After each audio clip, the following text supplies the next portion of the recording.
All right, welcome back and good evening to everyone joining us on Zoom land, Facebook land, and Podbean land, or anywhere else that you listen to podcasts. This is Talk Openly. I'm Jac, and here with my excellent friend Daniel. Hey, buddy. Hi. Hey, buddy. How are you, Jac?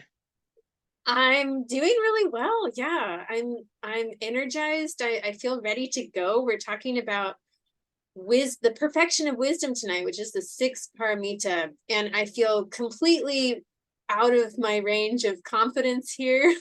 So it's gonna be fun, and Oh, I'm that's how you ready. know this is going to be a good show. You're I energized, you're know. pumped, and you don't know what you're going to say. Exactly. That's a good combo. Yeah, those are the best shows. It can also I imagine in other areas of my life there's ways that can be somewhat dangerous. Yeah, well, probably it warrants a little disclaimer. I don't know. Yes, thank you. Yeah. Yeah. What's the disclaimer tonight, Daniel? Oh, I think something along the lines that both Jac and I are students of Lama Yeshe Jimpa at Lions Roar Dharma Center, and we are learning together and with you here. We're not authoritative in any way, shape, or form. We're just sharing our thoughts and understanding as it currently stands, knowing that the light will probably get brighter if we continue down this path. Beautiful. We should record that and put that on every Talk Openly. Yeah, I agree.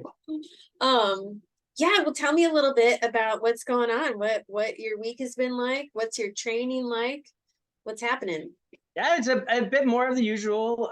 For the most part, training is going well. My meditations and my practice sessions are nice and they're kind of the right length, and I appear to be able to do it on a consistent basis, and that's all really groovy.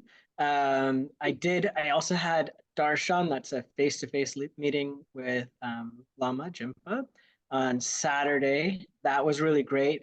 Does this ever happen to you, Jac? I was nervous. Oh yeah, I feel nervous like yeah, every time every time, even though uh once we get started, I'm like, why am I nervous? This is I my have teacher. no idea why I'm nervous, but it's just this weird sort of feeling where I'm like it doesn't always happen. Sometimes yeah, I mean, most of the time it does, but it was pretty pronounced actually on Saturday. I was like, wow, why am I like, what is going on? It's like, like what am I expecting is going to happen here? But Yeah. it was a beautiful conversation and informative, super helpful, right? So, yeah, it's just it doesn't cease to surprise me, those meetings, the one-on-one meetings with them, how mm, yeah, how profoundly helpful they can be, how corrective they are. Yeah. It's like having a friend that like just sort of like points you in the right direction. Actually, remind me of this. This will come up in our conversation tonight about wisdom and Lama's name and blindness and finding cities and stuff like that. We'll get into it later. What? Yeah. Cool. Okay, yeah, Okay. All right. great. Yeah. I'm looking Fantastic. forward to that. Yeah. Yeah. And yesterday I went to the gym super early with my daughter, as we're prone to do. Ooh. Both of us woke up at the butt crack of dawn and got over there. And the person who was supposed to open the gym had overslept. Oh, So we didn't get dang. to go to the gym yesterday. And I was like, okay, that's all right. No big deal. Like this kind of stuff happens. And then today she told me, she's like, well, we got to make up for yesterday.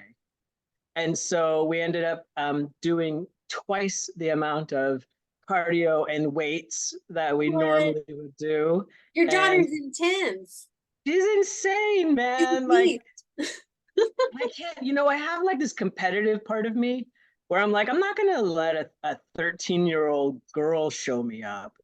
You know what I mean? Like she can't have more like enthusiasm for working out than me, right? So like I gotta stay with her. I gotta like stick, like keep up with her. Yeah. And so I think it's all in all probably for the best. But man, I physically like my mind is pretty clear. I'm alert, like I'm pretty present. But man, my body is tired. Yeah. Yeah. It's just like lagging behind your mind. Yeah, yeah. Better than the other way around, I feel. Yeah. Oh, it goes both ways sometimes. Sometimes it's all of it is lagging. All of it. Yeah, totally. Oh, sweet. Well, that's so nice to hear about your darshan, and then also Yeah. the support that you and your daughter are giving each other, keeping each other motivated. Heck That's yeah. what this path is too, right? Is Yeah, we're we got to support keeping each each other other. motivated. And That's I right. find that, this meeting, along with any other meetings with Sangha, is doing just that. We're like our each other's workout buddies, That's right. because like this is hard stuff, and it's frustrating, it's intimidating, all the things that exercise is, right? Yeah. Yeah. And so to find some like excitement in it, we've got to sometimes have a buddy. So I love that. That's wonderful. Our Thanks for friendship. being my Dharma workout buddy, Jack. Thank you too. Yeah, yeah. It's been necessary for sure. Mhm. Yeah. Yeah. Well, what about you? How's your week going? My week is going well. Yeah, I last week, I think it was last week, I was struggling with some depression stuff. I was just noticing some of my like early warning signs. Like just kind of like a mix of physical and emotional fatigue that has some like, yeah, just physical feelings of like heaviness in my chest, and difficulty concentrating, all those kinds of things. And so I went home early on Thursday. Um, and then on Friday I like canceled a call that I was supposed to have, or I didn't show up for the call. Canceled my attendance, and went out to the ocean. Oh, nice. And it was really necessary. I forgot how important it is to like really take some dedicated time for ourselves. Like my weekends are Friday and Saturday, but on Fridays sometimes I have this like equity, diversity, inclusion committee meeting that I go to, and it's something I love doing. I'm really into that, and want to support it. Um, but this last week I was just like, I need to take care of myself. Like this is one of my weekend days, and this week I actually need to fully take it. Yeah. Um, and so I went out to this place in Squim, which is at the top of the Olympic Peninsula, and it's called the Dungeness Spit, and it's this really long, like natural kind of I don't know how to describe it, but it's like a formation of sand and driftwood that has developed over a long time, and it goes out for like a mile and a half into the ocean, like along the coast. And so I went there and I just hung out and watched the birds and meditated. I did a Kala Chakra meditation too, so that was really awesome. And man, the sound of the ocean sometimes, it just like, it almost feels like it's bathing me from the inside. Oh, There's a yeah. very physical quality to hearing the sound, which I Right. find really interesting and beautiful. So yeah, that was great, and I think it really like turned things around. Where it's like I actually did the thing that helped prevent the depression. So I'm proud Yay. of You that. saw the warning signs flashing on your dashboard and you pulled over and you Yeah. did something about it. Congratulations. That's really Thanks. awesome. Yes, I strongly advocate taking mental health days. I think they are Yeah. absolutely necessary. We talk about how important it is to take, retreats for our mental sanity, and retreating to the ocean or to the forest or to someplace in nature.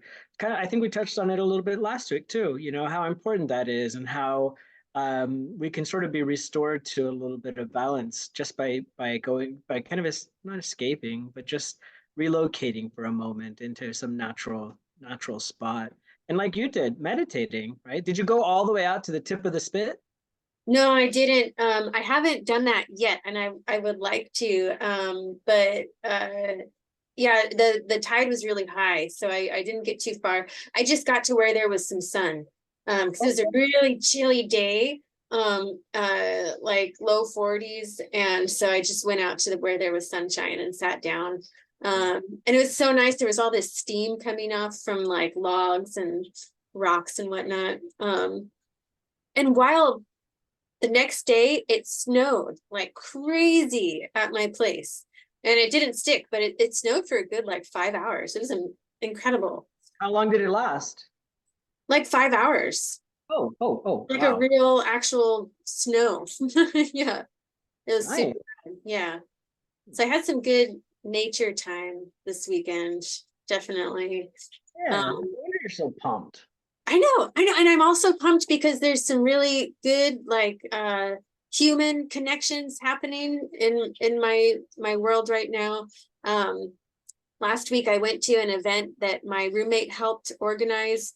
It was for this Black Prisoners Caucus group that is active here in Washington state prisons.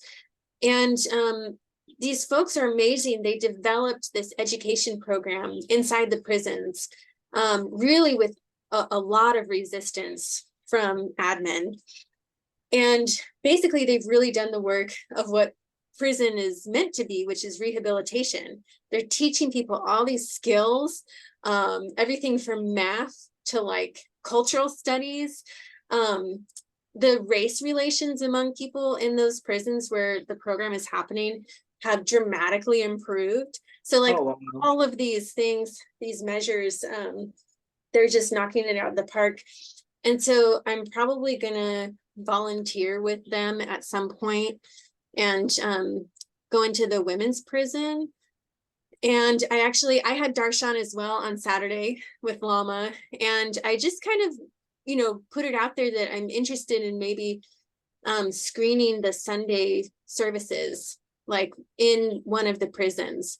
And not making it like a prison Dharma thing, having it be like a separate thing, but just showing the service. And he was really supportive of that. So I Very think, cool. yeah, somewhere down the line, I can't do it until June because I still work on Sundays. But yeah, so it's kind of like all these little things coming together, and I can see like Lama's vision for us, that we're like really um to love people and work for people, like Right. really in like effort for people, and that can be done joyfully, Yeah. like I feel excited about it. Um and I know that that's because of this training that we're doing and being able to talk about it um with people, with you and other Sangha members. So yeah, I think we just got to keep motivating each other. Keep going. Let's do it. Absolutely. Oh man, I love that, Jack. I love Yeah. that. I've never been inside of a prison in any way, shape, or form, but I have oftentimes thought about how good it would be, I think, to be able to, um, I don't know, provide some form of relief or at least entertainment or something, right? Because man alive, if there's one place that people know something about suffering, it's got to be in prison. Most definitely. Yeah. And there's some pretty amazing people uh who are in prison, as I saw last week, these folks who have done such incredible work. There's a movie about it if you want to watch. It's called Since I've Been Down. And it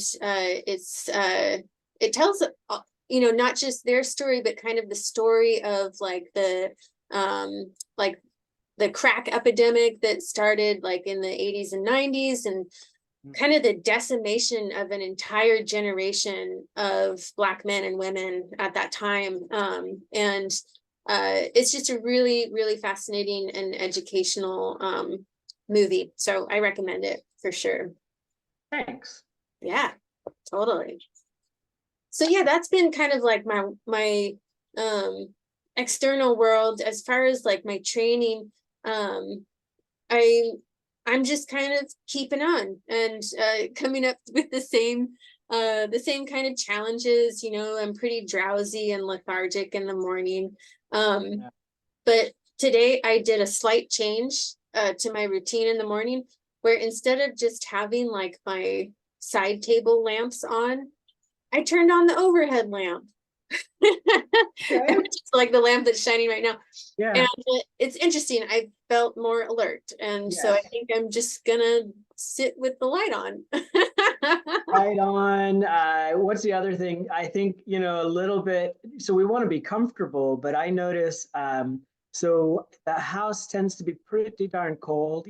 Like even like if it's 30, whatever, 4 degrees or something outside, we usually have the window open and maybe even a fan on. So it's pretty Yeah. darn chilly. And I like to be comfortable, but one of the things I make sure of is that I can feel a little bit of that chill in the Mm, morning, is because if I get a little too warm and comfortable early in the morning, then it is sort of a signal to my mind like, hey, it's sleepy time, or for yeah. me, more likely it's dreaming time, right? Yes. And that's not what I'm going for exactly. And so yeah, having a little bit of cold is nice too, and a big glass of water before you start. Oh, interesting. That's a great idea. Yep, just a bit, just like right before you sit down, nice big glass of water, that'll wake you right up. Okay, thank you for that. Yeah, that's a great little tip. Because I actually don't drink water before I meditate for whatever reason. I don't know why. Try it and see if it helps. I will. Yeah, Good, thanks. nice. Love this. All this little like yeah, knowledge sharing. It's Pro so tips, important. pro Hmm. tips. Well, we're not. Well, I'm not a pro, but that's what we call them. Right, right. We can call them friend tips. There you go. I like it. Friend tips. Nice. Well, wonderful. I'm wondering if we should get some actual pro tips from Oh, our some real pro tips, like yes, some the pro real tips, pro pro tips tips. Okay, all right. from our Lojong masters. Of Um, course, of course. I do want to also confirm. So we're looking at can you see it now? The random Lojong slogan generator on the lionsroardharmacenter.org website. And yep. I did actually investigate it a little bit further. Okay. And this is, according to my research, the only English version. I couldn't verify it in any other language, but this is the only English random Lojong slogan generator in existence. Whoa. That kind of blows my mind. Right? That's Yeah. amazing. Yeah. Right here on our little lionsroardharmacenter.org website. Just imagine, like, so this is on there, this little treasure that is so helpful, right, to us, is on there. And it's just one of, like, I don't know, right, like 100 pages of different. More of what? It kind of cut out for me. Oh, sorry. Yeah, I'm sort of on a bad internet connection, so it might happen. Um, what was I saying? I know you're saying, you were talking about, it's okay. Uh, Yeah, it's all yeah, right. It yeah, doesn't yeah, really yeah, doesn't really yeah. matter. But I'm super excited that it's such a rare opportunity or precious. Oh, what I was saying is that there are all these precious gifts on the website, right? This is just one of them, Totally. Yeah, no, right? our website's really good. Again, kudos to Dirk, Yeah. for all the work that he's put into this. So All let's right, check it out. let's do it. Okay, there we go. I spun the dice or whatever. Okay. 11. Ooh, I don't. Have we had this one before? I don't think we have, but this is like, I mean, I feel like this is one of the foundations of our talks, right? The things that we get into. So let's check it out. Slogan number 11. When beings and the world are filled with evil, transform unfavorable circumstances into the path of enlightenment. Um, so down here, Chupten Jimpa says, in short, when calamities befall me, it is the weapon of my own evil deeds turned upon me, like a smith killed by his own sword. From now on, I shall be heedful of my own sinful actions. So I know you've talked before about the poison peacocks, neutralizing of poison, which it says here is by Dharma Rakshita. So a lot of wisdom here. And I know you and I talk so frequently about, these obstacles that are just coming at us every day. We just are constantly experiencing things that are unfavorable. Um, some are smaller than others. Is there a way that in the moment we can catch that? Can we capture it as this opportunity rather than what we're typically after millions of lifetimes we've trained ourselves to do is to Mhm. react with our usual habitual patterns of like anger and fear and frustration and stress. What if what if we were to be like, oh yeah, right, this is the moment, this is dharma, like can we Right. capture that and transform it into the path and recognize that no, it's this is what is leading me to enlightenment, my engagement, my choice to engage differently with this than I typically do. So I love this one. It's so important. Yeah, it's fantastic. It reminds me of something that Lama said just the other day about like the real magic is the ability to transform a negative thought into a positive one. Right. And I think that that's something that I find so appealing about this tradition and these teachings is this amazing, like, yeah, actually all the stuff that you see as obstacles and evil, negative, bad, those are all supports on the path, actually, right? And I think to your question, like, can we catch it? Can we catch our habitual pattern and kind of turn it? Can we train our mind to not do that? I think, the proof seems to be out there that yes, indeed, we can do it. And I think that, one thing that I think is like the way that we do it is, so let me back up a little bit. One of the Mm, things that Lama was talking to me on Saturday about was about the nature of like why we're always repeating stuff, right? Why do we keep with all of our teachings and everything that we're training with, we mhm. just keep doing it again and again and again and again, right?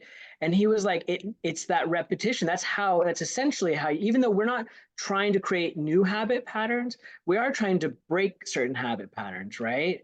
Mm, And conditioning that, like that you were talking about.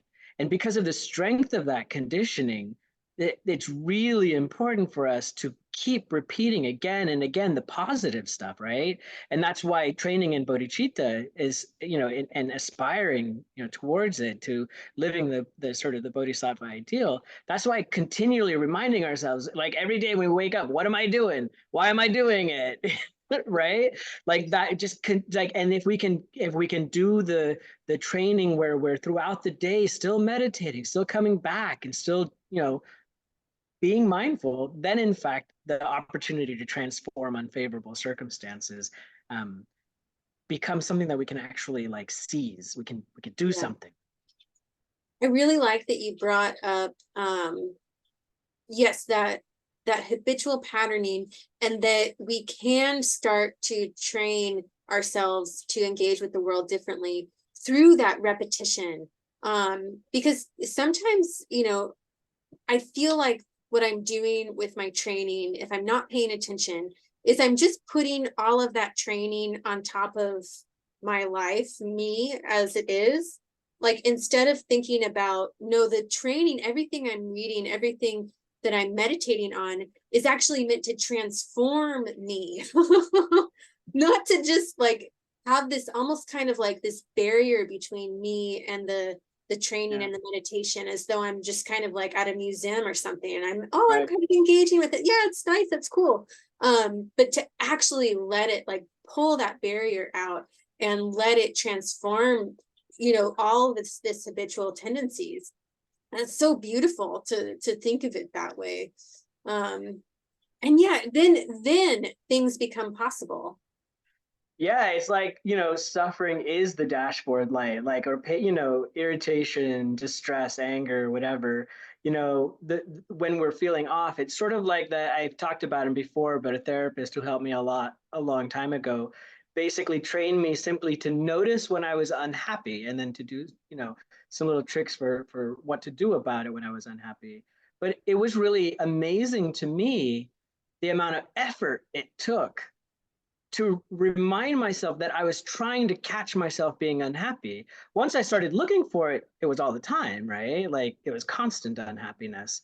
But that's just it, right? We need to be able to catch it, to be aware of it, and then we have to have a reason and skillful means to change it, right? Right, right. Yeah, we can't just have the awareness of catching it. We also have to know what to No, do, no, no. which is We're part not of going to think. tonight, We're not right? going to think our way out of this one. Right. Yeah, yeah, for sure. Have you had any moments recently where you've kind of like, oh yeah, oh yeah. Like have you kind of caught yourself? Oh yeah, all the time actually. Like one area where I notice it sometimes with judgment. So Yeah. like, where I'll just whatever, I just notice like a person and I'll immediately, without really thinking about it, I'll have formed some type of judgment of them, right? And so what I do typically is I'll if I notice that, then I'll usually use that as an opportunity to practice a little bit of lojong with them. So if they're like in my field of vision, so for example, if I'm on the treadmill, right, going town, and somebody appears in my field of vision, for example, there's this guy who irritates me at the gym. I've never even talked to him, right? Yeah. But my daughter and I, both of us are like, oh yeah, that dude, right? And I've had to like I've done Lojong before going to the gym with him in mind, and I've You never, like mean, I said, I've never talked to him. I've never had any negative interactions with him, but I have formed a judgment of him, and I do you know. mean Tonglen? Oh, what did I say?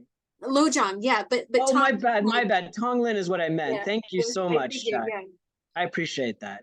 Yeah, Tonglen practice. I'll do that right there while they're in my field of vision, and it softens it up.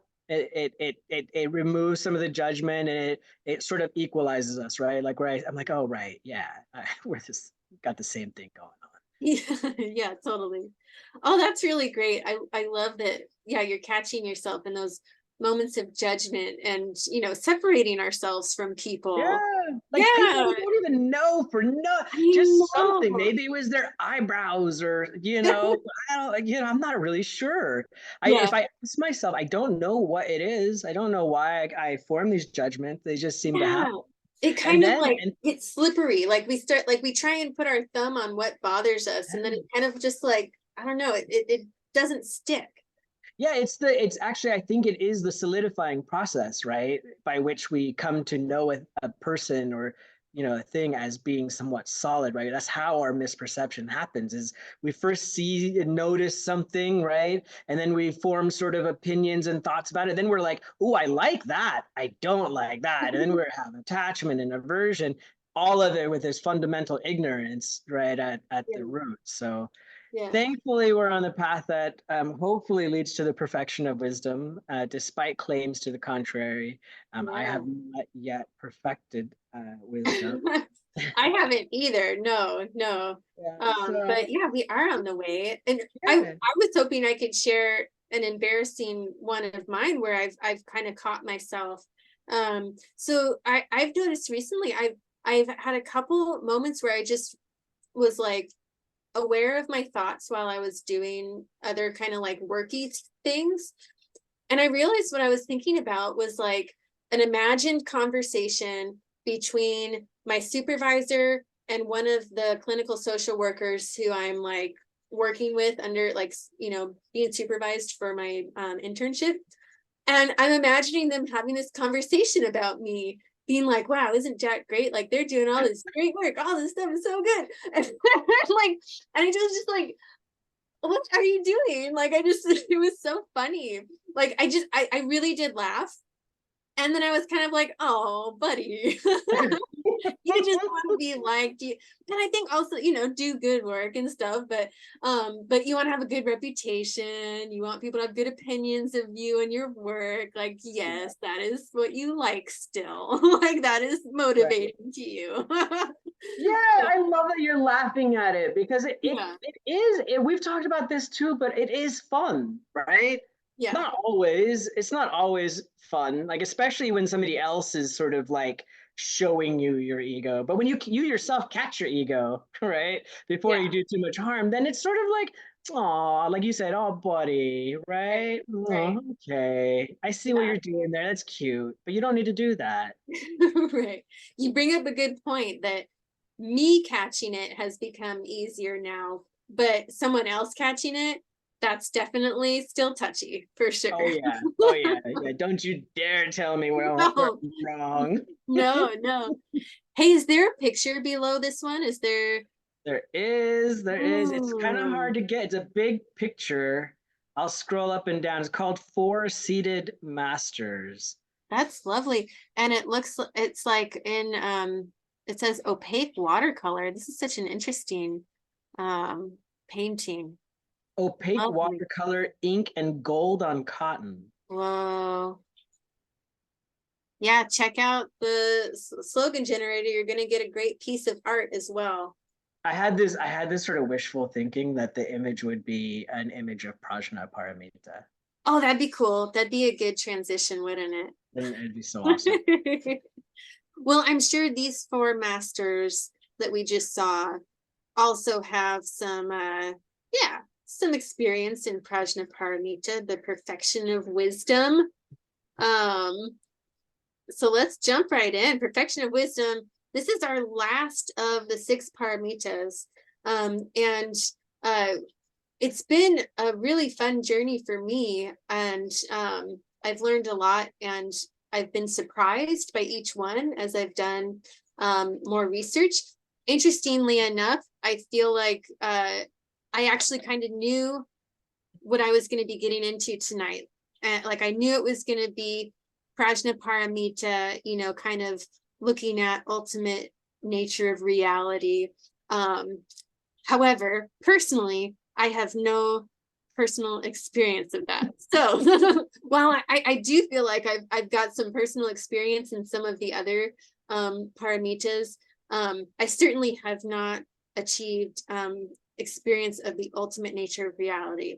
But there's all these kind of other threads of the perfection of wisdom that I think we're already working on. So we're going to talk about a lot tonight, I think. Yeah, I Um, like that it's the last one. All many sources seem to indicate that the first five are what lead to the sixth, right? So like, and similarly, the first five are, I'm not going to say worthless, but they are not paramitas until that wisdom is there. So hmm. there are practices, right? So we may practice generosity, we might practice patience and ethical discipline and all that. But it's not yet a paramita until we combine it with wisdom. But it's like one of those things. It's like it goes both. Like so, you need the wisdom in order to properly engage with the other paramitas, right? But those other paramitas are needed. You need to practice them in order to get to the wisdom. Yeah, yeah, for sure. It's that kind of yeah, relationship, dynamic relationship between Mhm. all of them. Um We're doing all of it all the time. yeah, have to do all of it all the time. Yeah, that is what our teachers are asking of us. It's a challenge, and it's wonderful. Um well, I wanted to read this definition of Prajnaparamita by, is it Andrew Berzin? Berzin, yes. So, and he has a great website called A Study Buddhism, and I recommend checking that out because a lot of really, really good resources there. So his definition is the mental factor that decisively discriminates between what is correct and incorrect. So I think there, like between, like, yeah, discerning emptiness, nature of reality, and then like conventional reality, or between what is helpful and what is harmful. So that's a little bit more like skillful means, or between what is appropriate and what is inappropriate, or between what is reality or what is not reality. When conjoined with a bodhicitta aim, it becomes a far-reaching attitude. So I think that was really what was like when the light bulb went off for me when I was doing, checking the research on this, because yeah, I think I've done a lot of reading in the last few years about like what the hell is emptiness, and like just kind of reading, like scriptures and secondary texts and whatnot. Um, and then so when we hear like when conjoined with bodhicitta, that's where it gets like That's right. its power, right? Because Yeah. we can have like these kind of intellectual studies, but when Yeah. it's not combined with the altruistic aim, to be of benefit, then we're kind of just we're losing really the purpose, I think. Would you Right. say? And there are all kinds of indicators that they aren't, they aren't worthless on their own, right? They will allow you to achieve certain things, right? So the first five will certainly, if you practice them, will probably make your life a little bit better, right? A little Oh yeah. easier, maybe a little bit more pleasant, that kind of thing, right? You probably, without the bodhicitta, it might be hard um, to really get all of them going, right? But and the same thing goes for wisdom. There are people who have certain realizations um, into emptiness, right? And just into the nature of reality, but it's not combined with the skillful means, and it's not, me, and the skillful means being the first five paramitas. Mm-hmm. Mm-hmm. So, and there's a number of different sort of like warnings about, um, doing some of it, but not all of it, right? That it's really it's a marriage between, both wisdom and skillful means, and that it's inspired, it's motivated by bodhicitta. And when you combine it in that sense, that's the recipe for enlightenment. Yeah, definitely. Yeah, that we don't want to leave any of those ingredients out. Because yeah, we can get lost. I think people get really lost. And that's one of many reasons why I'm so grateful that I have a teacher and a sangha, is that I could totally imagine, I was on the path to start like kind of investigating dharma, right, on my own. And I'm sure that I would have come across texts and writings around emptiness and interdependent arising and whatnot, dependent arising, and I'm sure that would have been very intellectually stimulating, Yeah. because it is, Right. but I think I know that I would have been very confused.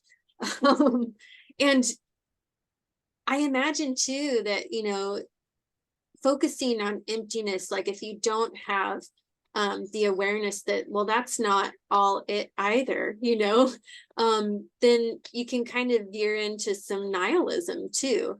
So it's really important that we have that awareness that, like, yeah, things don't inherently exist, but they are here. Like we are humans Yeah. interacting with this world, and we have a responsibility to one another, even though we're all like dependent on other phenomena to exist.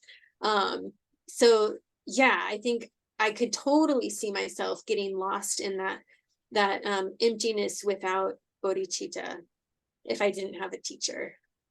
There are so many concepts that I would be lost on Oh my if gosh, if yes. I had if I had jumped into this on my own. I mean, even with a teacher and with a sangha and with, excellent materials to study, I still am so oftentimes wrong about what I'm thinking, and it's so Yeah. helpful when I bring in and I'm like, okay, Lama, is this it? Like, hey, like this, right?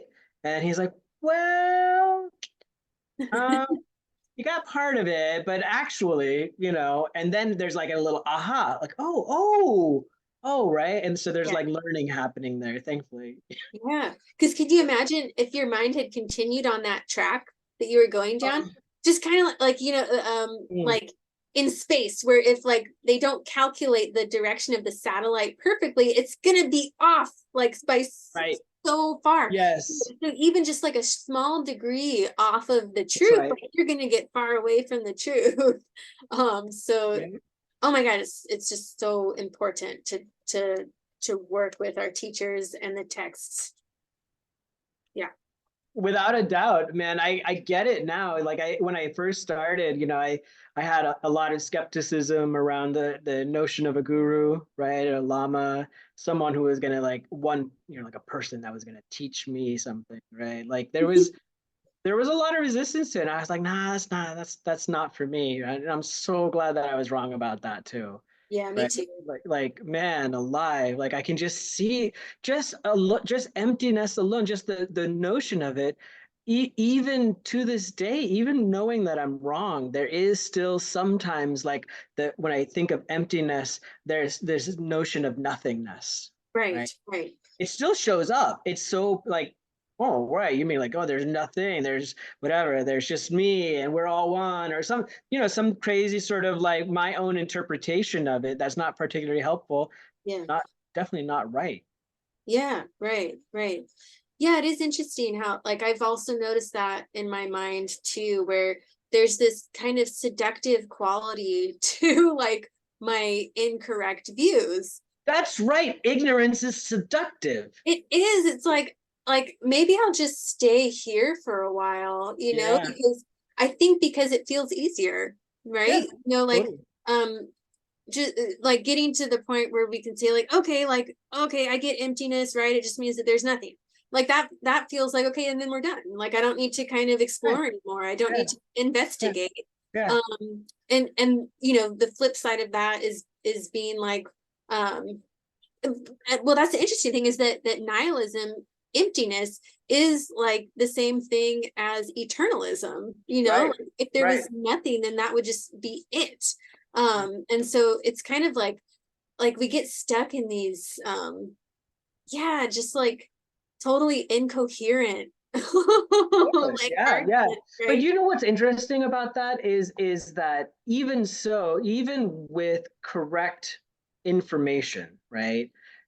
So even though I'm pretty sure right now that I knowledge, like intellectually, I think I understand what is meant by emptiness. Simply, everything's impermanent and it's interdependent, right? Okay. And to that degree, it's empty of a self existent sort of nature. And I get it up here. I think, I'm like, yeah, Yeah. yeah, yeah, Like an understood. intellectual understanding. Yeah, like, Yeah. okay. In fact, like, it's kind of like a no brainer. Like, yeah, duh. Right, right. Right. Like, okay, Yeah. yeah, that just makes What's the big sense. deal, Jack? Like why are you forming an entire whatever philosophical Right, system and way of life around this? right. But that's because we're so freaking blinded, so ignorant, so attached to that ignorance, as you said, that intellectual understanding isn't sufficient.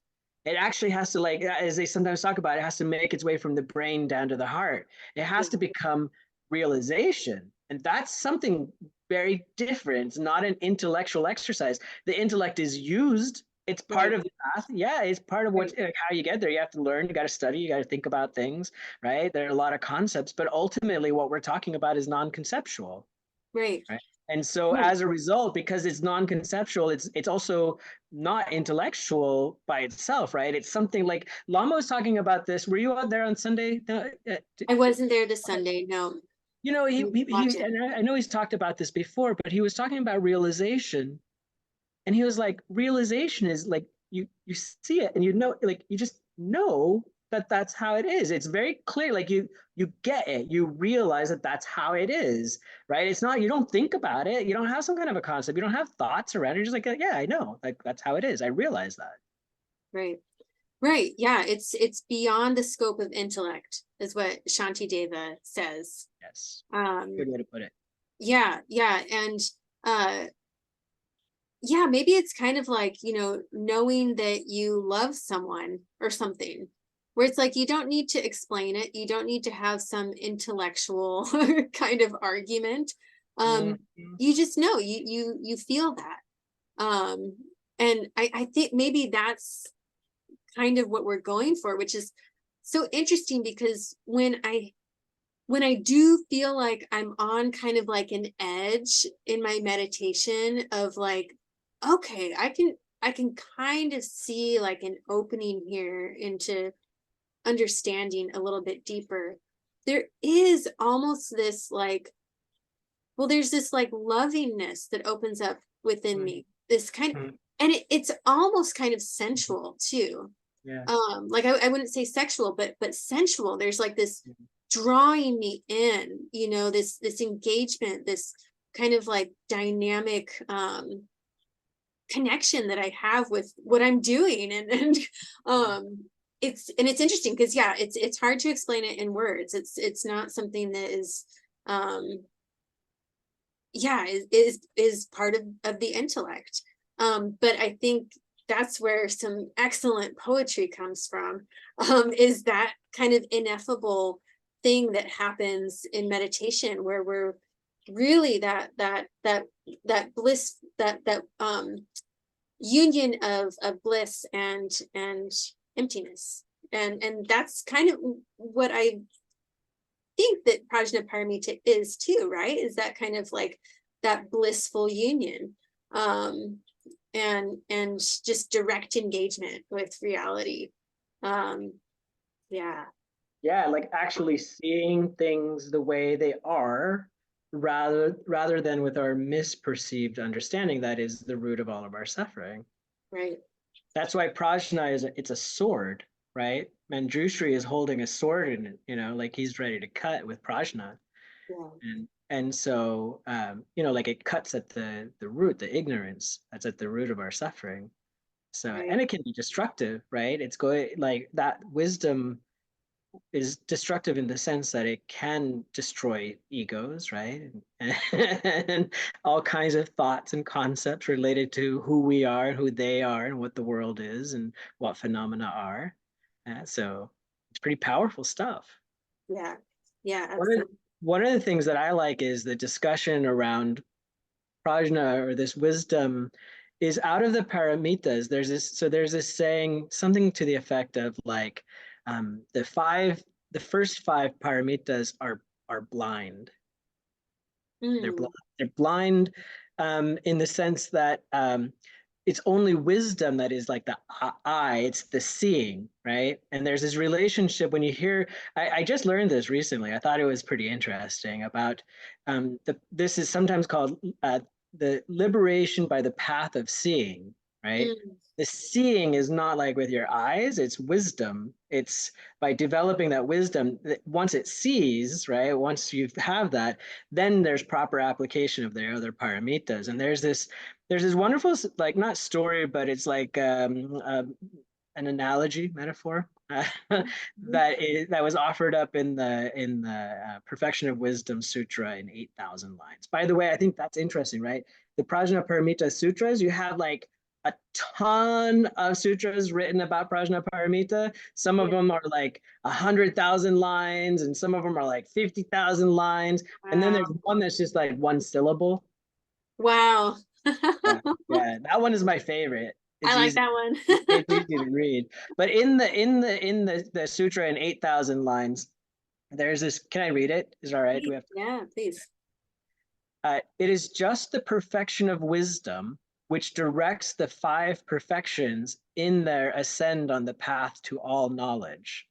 Kausika, this is like how people that are born blind cannot go along a path and get to a village, town, or city without a guide. Just so, generosity, ethical training, patient endurance, heroic effort, and meditative absorption cannot by themselves be called perfections. Without the perfection of wisdom, they are blind, without a guide, and they cannot neither reach all knowledge nor ascend the path to all knowledge. When, however, the perfection of wisdom joins with generosity, ethical training, patient endurance, heroic effort, and meditative absorption, then these are truly called perfections. For then these five perfections acquire the kind of vision which allows them to ascend the path to all knowledge and thus to reach all knowledge. Mm, yeah, awesome. Yeah, it's what brings it all together. Um, I can see how almost it's that maybe it's like a body too. You know, we have these limbs of the paramitas, the other five paramitas, and then wisdom is our vision. Um, So that's really interesting. And Daniel, you're frozen right now to me, so I'm wondering what end that's coming from. Hopefully you come back in a minute.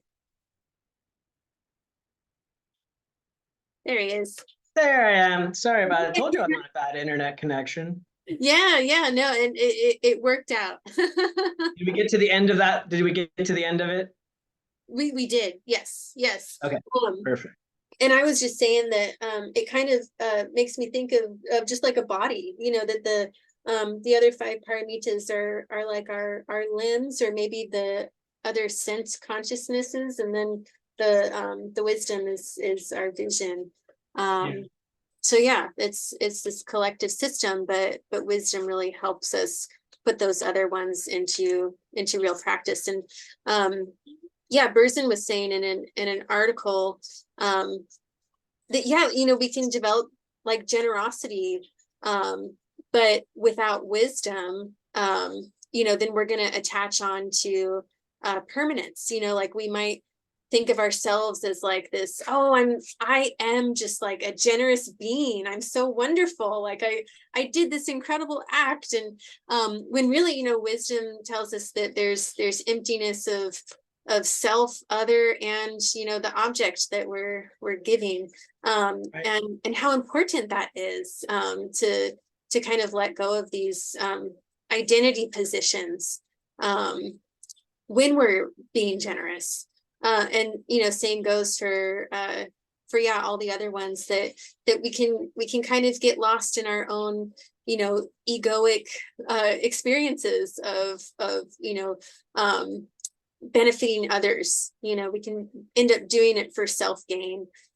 So Absolutely. really, really In fact, I wrote down or noted a few quotes related to exactly what you're talking about. yeah. My favorite, they're all sort of in a similar vein, but my favorite is from the Aksayamati Sutra, and I hope I said that right. It's short and sweet. It says, "With wisdom lacking skillful means, one is tied to nirvana. With skillful means lacking wisdom, one is tied to samsara. Therefore, the two must be combined," right? So the first five has to be combined with the sixth one, the wisdom, because you don't, at least within our tradition, we're not looking for bondage to nirvana or in nirvana or bondage in samsara, right? We Right. want to walk that middle path and combine the two. Yeah, and we want liberation for every single sentient being. And so yeah, we don't want to just be stuck in our meditative blissful state where we've achieved happiness for ourselves. We want to extend it to everybody. And so that requires skillful means. Yeah. Yeah, no, I like that one. I like that, it got me thinking. I told you I was going to bring this up. I like that. So the whole story about the guide, right, who's guiding the blind people, and that it's actually wisdom. I think it's appropriate, even though his name is not Rigpa Jimpa. His name is Yeshe Jimpa, Mm, right? Yeshe is also wisdom, right? It's another word for wisdom. It's nuanced in the sense that it's like primordial wisdom, right? right. Whereas what we're talking about is more like discriminating wisdom, right? Like Mm, it still sees. Um, anyway, I just think it's kind of cool because I really feel like he's our guide, right? Like I myself stumbling around blind, right? And even though I can't quite rely on my own wisdom yet, I'm working on it. But in the meantime, I can rely on his wisdom and his ability to guide me along. yeah. Yeah, no, I can definitely feel that like he's giving us his wisdom, and being around him, we're almost kind of like, I don't know, just not even having to try. Like of course we do have to try, right? Like we have Oh to my put in gosh, a yeah. lot of effort, like a lot of effort, but in some ways just being around someone who is so wise and skillful, and compassionate, we kind of naturally start to emulate that a little bit more. Yeah. We want Yeah. to mirror that. Um uh there's a way that I think humans just kind of do that naturally. And so when we have that influence, like, Buddhas don't heal by laying on of hands, but I do think there's this like strong element of like when we surround ourselves by people, and like the imagery in the temple, and like texts that are giving us such meaningful wisdom, like we're going to receive some of that, even if we're not even actively engaging. But then when we do actively engage it, oh my gosh, it just like it skyrockets. So yeah, you're so right that being with our teacher, it's like we get to see how we're going to develop, like how exciting. Yeah. Yeah. um and I know we mention it a lot on the show too, but like uh so often I have to remind myself, like when I'm kind of feeling a little bit like imposter syndrome, or like, oh, I'm not Yeah. far enough, in my journey, my spiritual journey, how important it is to look back, even just a few years, and see like, well, how has wisdom developed for me in just a few years? Yeah. And it's pretty incredible. We can really see that our practice and our training is making a difference, and is really, really changing our minds. You just reminded me of something else from Darshan though. I was complaining about that imposter feeling, and sort of I was like, man, I think I'm a fraudulent Vajrayana practitioner. And he goes, yeah, yeah, good. Trungpa Rinpoche says that is good news. uh, And he was like, it's to be expected, right? Because if you are very clearly identified, I'm a Vajrayana practitioner, I'm a Buddhist, I'm this, that's over identification, right? And it's probably you got some delusional egoic stuff going on there.